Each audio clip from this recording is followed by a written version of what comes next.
윤석열 전 대통령의 재구속 여부를 가를 영장실질심사가 오늘 오후에 열립니다. 윤 전 대통령은 직접 법원에 출석해 의견을 밝힐 예정인데요. 특검과 윤 전 대통령 사이 치열한 법리 다툼이 예상되는데 쟁점이 무엇인지 손정혜 변호사와 자세히 짚어보겠습니다. 안녕하십니까? 네, 안녕하세요. 어서 오십시오. 네, 오늘 오후 2시 15분 윤석열 전 대통령 구속영장 실질심사를 받게 됩니다. 4개월여 만에 재구속의 기로에 서게 됐는데 지난 1월 18일 윤석열 전 대통령이 첫 구속영장 실질심사를 받았을 때 당시에는 굉장히 좀 오랜 시간이 걸렸던 것 같아요. 이번에는 그 결과가 어느 정도쯤에 나올까요? 네, 1차 구속영장 청구는 서부지방법원 차은경 판사님께서 진행을 했었죠. 그 당시에도 수시간 동안 영장실질심사가 진행이 됐었고 윤 전 대통령도 직접 출석해서 한 40분간 발언을 한 것으로 알려지고 있죠. 그리고 나서 그 다음 날 새벽 3시경에 영장이 발부되었다는 이제 결정을 했습니다. 네. 오래 고심하고 증거 기록도 상당히 많았기 때문에 시간이 좀 더 소요됐다 이렇게 말씀드릴 수 있고요. 지금은 다른 범죄로 2차 구속영장 청구 사건이 영장실질심사가 중앙지방법원에서 열려야 되는 상황이고요.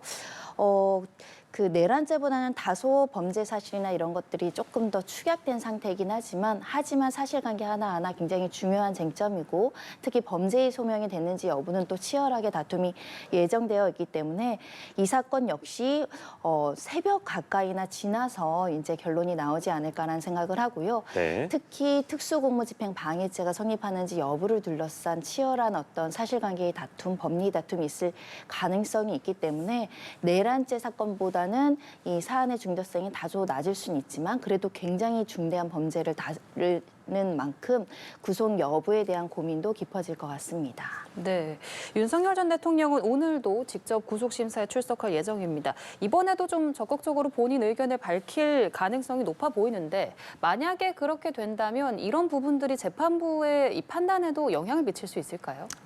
그 피의자 측 의견을 청취해야 되고 의견 진술권을 줘야 되기 때문에 관련된 의견에 대해선 충분히 숙고해서 결정할 것으로 보이는 상황입니다. 과거에 한 40분간 이제 변론을 했다고 한다면 이번에도 비슷한 시간에 대한 변론을 준비해서 출석할 가능성을 배제하기 어렵고요. 네. 다만 우리 1차 때도 살펴보듯이 재판장이 직접 이제 질문할 수 있습니다. 1차 때 차은경 부장판사는 윤 전 대통령에 이런 질문을 했습니다. 비상입법기구는 왜 만들었느냐, 이거 지시했느냐라는 취지의 한 가지의 질문을 했었는데 굉장히 중요한 쟁점이고 중요한 사실관계에 대해서 피의자의 입장을 청취하는 과정들을 거쳤는데요.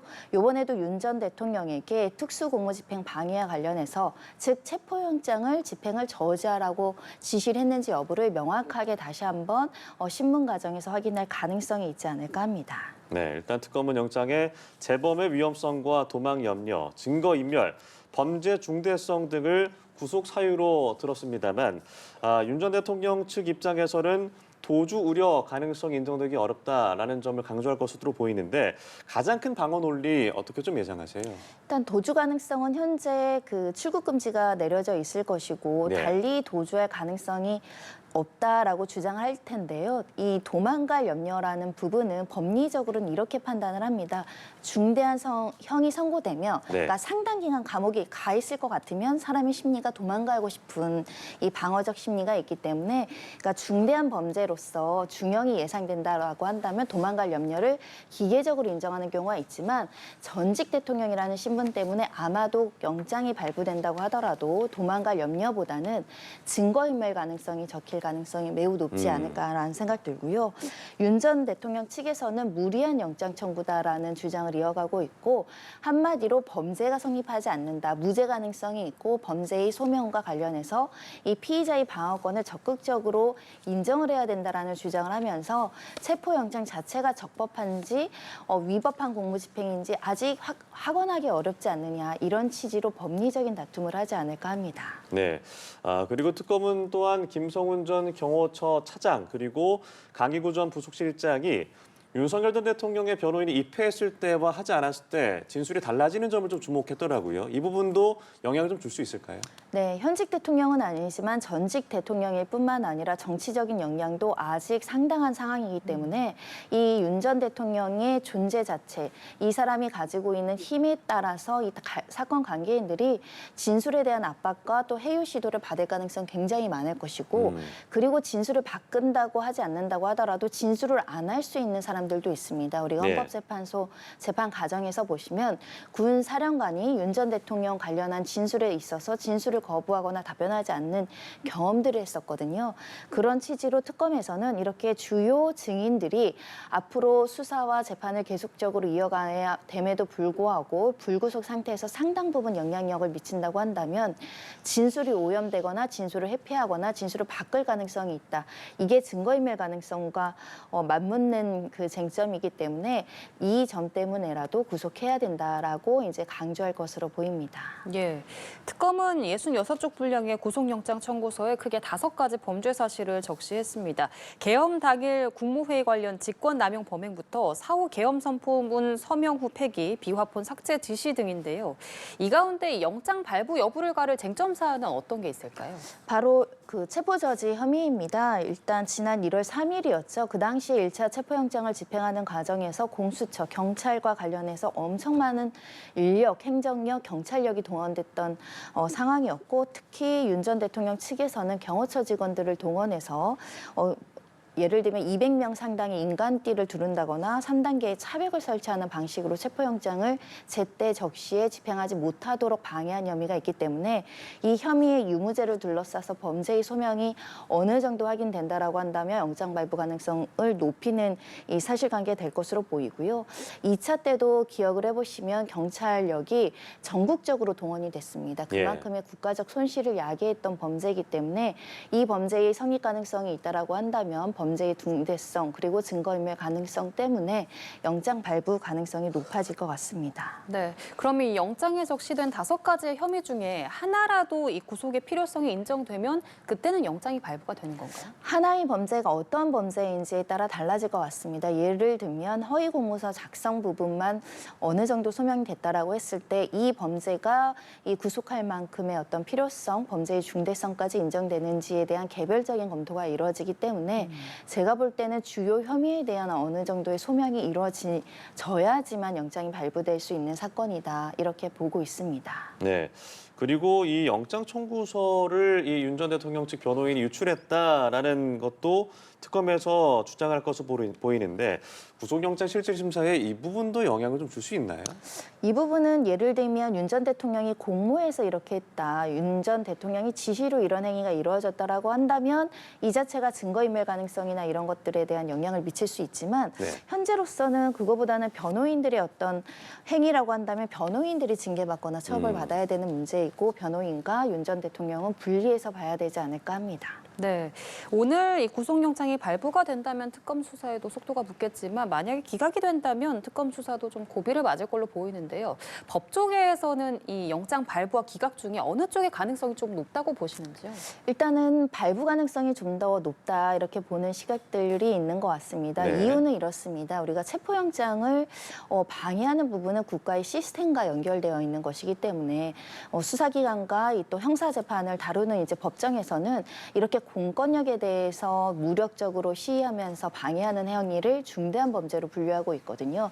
그런 측면에서 범죄가 소명됐다라고 한다면 범죄의 중대성, 증거인멸 가능성이 인정될 가능성이 높다라는 점인데 다만 관건은 이런 겁니다. 그 당시도 체포영장과 관련해서 윤 전 대통령 측이 이 체포영장 발부가 위법하다라고 주장을 해왔었거든요. 네. 다소 이런 어떤 수사의 주체의 논란이라든가 간할건의 문제는 어느 정도 정의가 되어 있었지만 우리가 구속 취소 사건에서도 아주 이례적으로 구속 취소 결정이 나온 전례가 있는 만큼 또다시 법원에서 다른 판단이 혹여라도 나올 그 배제할 수 없는 가능성에도 좀 열어놓고 판단을 해야 되지 않을까 생각합니다. 네.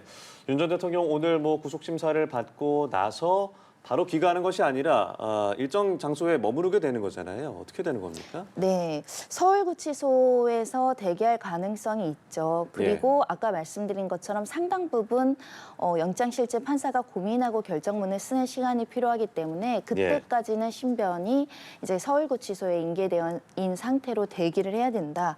만약에 영장이 발부되면 그 즉시 이제 구치소에 유치되는 어떤 수순을 거치게 될 것이고 만약에 기각된다라고 한다면 즉시 석방할 예정입니다. 네, 이번에는 다른 특검 수사 상황도 좀 짚어보겠습니다. 순직해병 특검팀이 김태효 전 국가안보실 1차장에게 모레 조사를 받으러 나오라고 통보를 했습니다.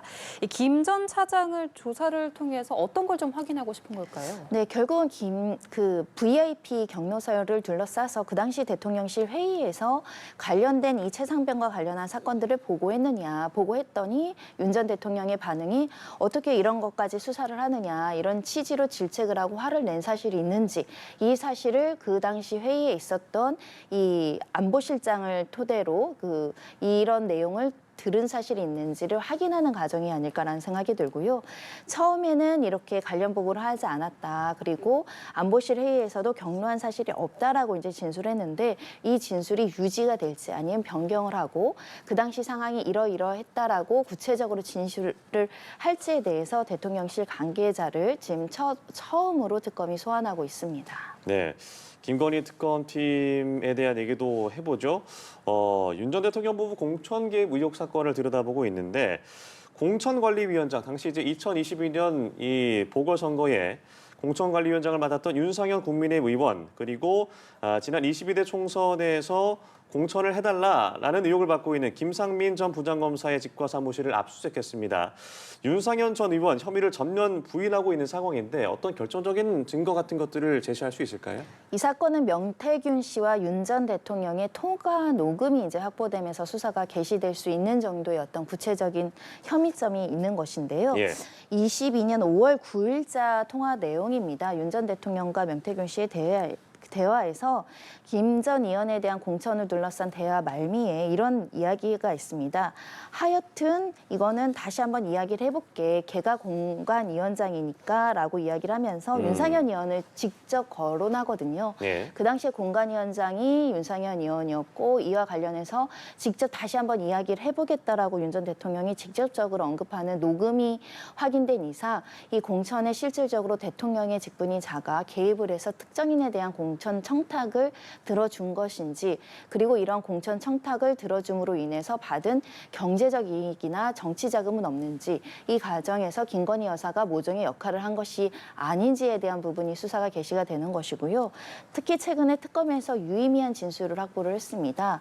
바로 이제 김영선 전 의원의 어떤 진술로서 김건희 여사가 이 공천 관련해가지고 이 공천을 양보해달라라는 취지의 전화를 한 사실에 대한 진술이 확보가 되어 있어서 이 진술이 신빙성이 높다고 한다면 이 실제로 윤 전 대통령을 넘어서서 김건희 여사도 공천에 실질적인 개입을 해서 공천과 관련해서 양보해라, 누구를 줘라, 어느 지역은 어떻게 하라 이런 실질적인 행위를 했다라고 볼 여지가 있기 때문에 이 부분과 관련해서 김건희 특검에서도 압수물을 분석해서 소환 조사 앞으로 이어갈 것이라고 입장을 밝히고 있습니다. 예, 윤석열 전 대통령의 재구속 여부를 가를 영장실질심사가 오늘 오후에 열리는데요. 영장이 발부될지 기각될지 그 결과를 끝까지 지켜봐야 할 것 같습니다. 지금까지 손정혜 변호사와 함께했습니다. 고맙습니다. 고맙습니다.